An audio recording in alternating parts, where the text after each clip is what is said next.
arrived at Biscayne National Park and we're starting our day with a snorkel tour. It's about a half a day experience, and this park is 95% underwater. So if you really want to see anything, you need to go out and take a tour, a snorkel tour. They have kayak tours, they have boat tours. We will be kayaking tomorrow, but today is all snorkeling, and hopefully we'll see some cool things under the ocean.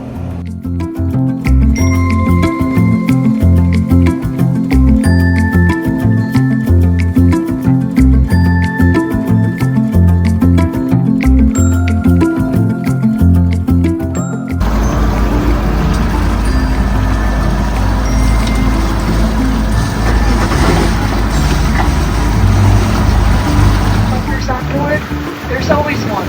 You dabble hardcore. Yeah, alright. We'll pay extra close attention to you guys here at the maps. But as y'all probably know, the park's mainly water, right? 95% of it, the rest of that 5% is land. Pretty much makes up the visitor center and then the 42 keys we have here at the park. That's pretty much it. I would say though, it lacks some land, definitely makes up for biodiversity here, and hopefully you guys are going to see that in snorkeling today. Trying to see one fish or good, check it off the list. No, I'm just kidding. Hopefully you guys, you're going to see a lot more than that. But here at the park, we have over 600 species of fish. That's a lot. I mean, most places don't have that number of species of anything. We really take the cake with that here, especially with the fish, right? But birds too, we have over 200 different species of birds.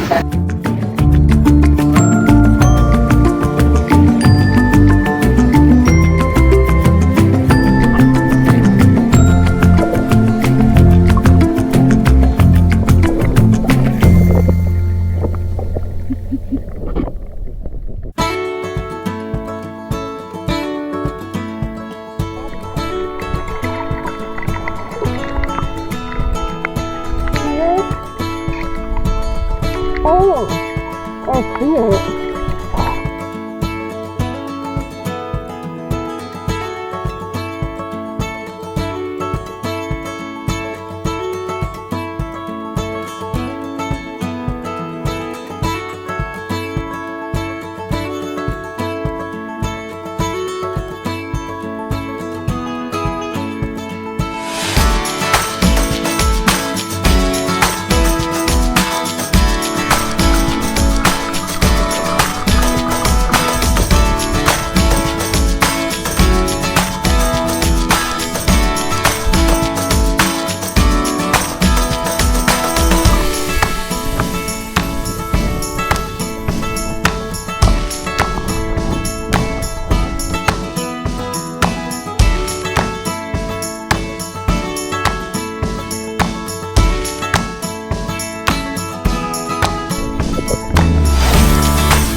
We're in our second spot for snorkeling.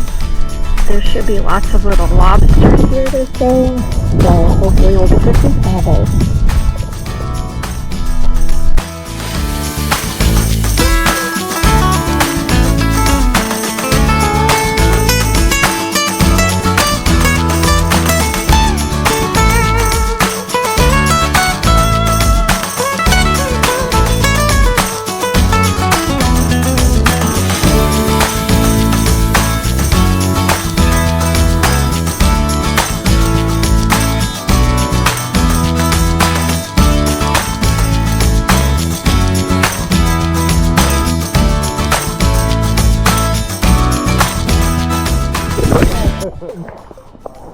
Wow. They're called spiny lobsters. Okay. Ow, he's biting me.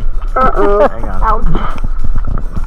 As you can tell, they're covered in little spines all over. Instead of big claws like the ones we used to, that's what I was looking they have for. these antennas out. Okay. Feeling around. Gotcha. Which is like a very poor self-defense.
finished snorkeling. We've been back to have a little bit of lunch, and then my dad and I came out here just to do the little hike around the visitor center.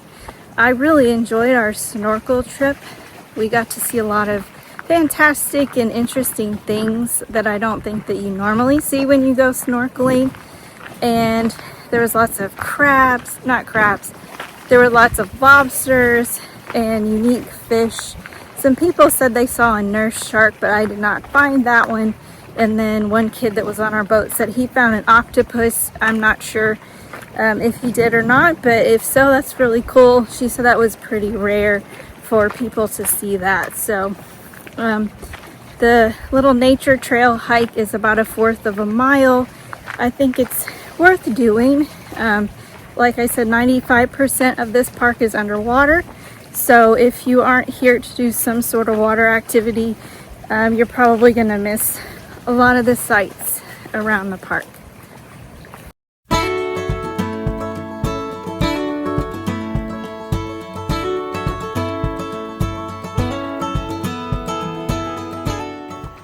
There's so many of these lizards all over the place, and they're all different colors.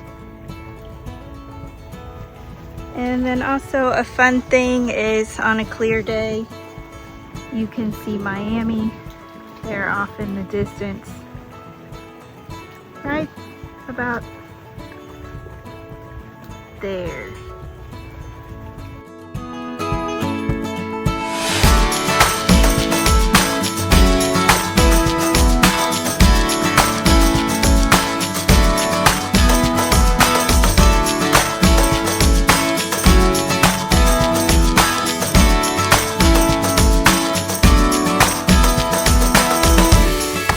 Alright, that will do it for today, and I will be back tomorrow for our Kayak the Mangroves tour.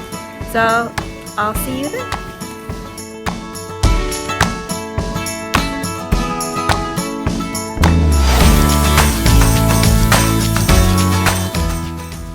We're back at Biscayne for our final day, and we're all checked in for the kayak tour. Originally they told us it had been canceled for the day, but it hasn't, so we're going to get to go out, and I'm hoping that I can use my GoPro out there.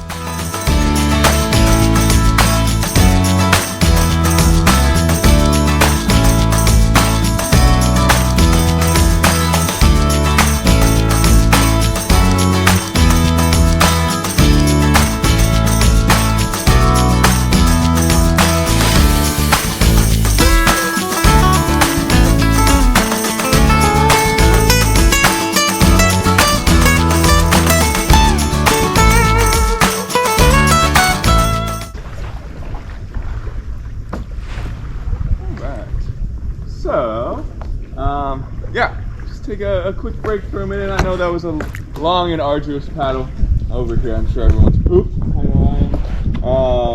Yeah, I just like to stop by this little spot to tell you a little bit more about these mangroves because they're pretty cool.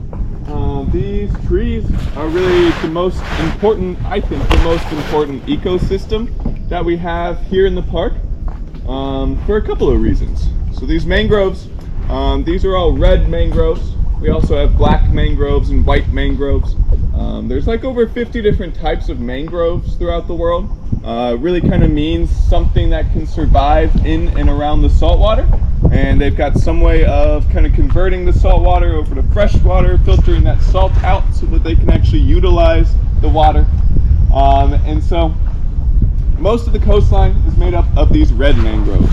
Every once in a while you'll see a black mangrove as well, but they've got roots that do the opposite. Their roots go down under the ground and then come back up. They're like little sticks coming out of the water or out of the ground, and so they have those roots to kind of help regulate their water intake with the tides. But these red mangroves, they've got all these crazy roots going on, right? They've got them coming out of all sorts of places. There's roots coming out of the tops of the canopy, roots coming out of the sides of the trunk, all sorts of places that they make for a nursery for all sorts of juvenile fish and crabs and lobsters and eels and rays and even sharks. Yeah, at a high tide, kind of like what we're at now, I think our tide is going back down. You can kind of see along the line here that there's like a little bit of a darker line on those roots, and so that's the high tide mark. Really are where about 70% of the fish that you would find out at the reef start their lives out. And they also kind of help to hold the coastline together and help to prevent erosion, especially from like big storms and hurricanes. Or go up to the beach on Miami Beach. That beach, well, don't get me wrong, all right, it's a nice beach, but if you do go, you got to know that beach is totally and completely artificial. It's totally fake. The sand isn't even from here. It used to be just like this beautiful mangrove coastline.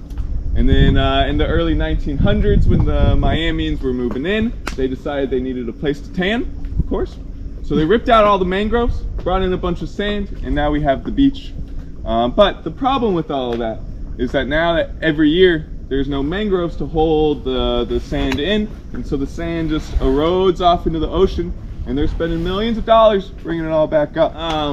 This is another canal that I definitely suggest you check out. If you don't do anything else today, this is the one spot you should come to. This one obviously starts off much wider. Kind of goes back, it snakes back left and then right and then left and then right, and then you get to a little bit of a fork in the road. There's one way that goes straight and one way goes left. Straight goes basically nowhere, but if you go left, it goes back even a little bit further, gets a little tighter.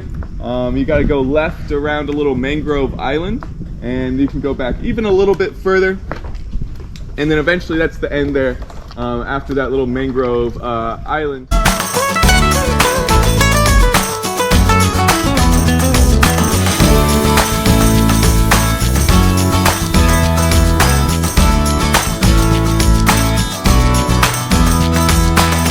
This is my first time kayaking, and it's a lot more difficult than I expected. And this is just an easy beginner type experience, but just trying to figure out how to maneuver the kayak and your oars. It's definitely a little bit of a learning curve, but I think it's worth it. This has been kind of a neat experience, and tucked away in the mangrove roots you can see little crabs.